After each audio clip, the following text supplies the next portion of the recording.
आपला टोपीचा व्हिडिओ बघून मला एका काकांचा कॉल आला. ते मला बोलले की बाय मी मेंढपाळ आहे. बाय म्हटले याच्यामध्येच मला सगळं आलं, कारण मी सुद्धा धनगर आहे आणि आमचा सुद्धा तोच व्यवसाय आहे.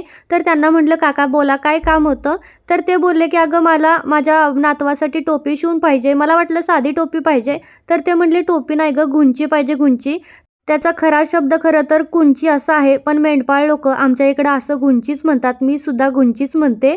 तर ते बोलले शिवून पाहिजे, पण ते बोलले की अगं माझ्याकडे तसलं ऑनलाईन पैसे पाठवायचं नाहीये, मग तू कसे करशील. तर मी म्हटलं काका पैशाचं राहू द्या, तुम्ही पत्ता सांगा. तर ते बोलले की अगं आम्ही एका जागेवर नसतो, आज इथं तर उद्या तसं, तुला कसं सांगू.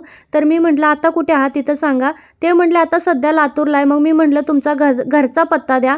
तर ते बोलले की अगं घरी कोणच नसतं, घराला कुलूप असतं. मग ऑप्शन म्हणून मी आता ही लातूरच्या पोस्टामध्ये कुंची पाठवली. बघूयात आता त्यांच्यापर्यंत पोहोचते का नाही. त्यांना सांगितलंय की तिथं आल्यानंतर तुम्हाला कॉल येईल, त्यांचा कॉल नक्की रिसीव करा.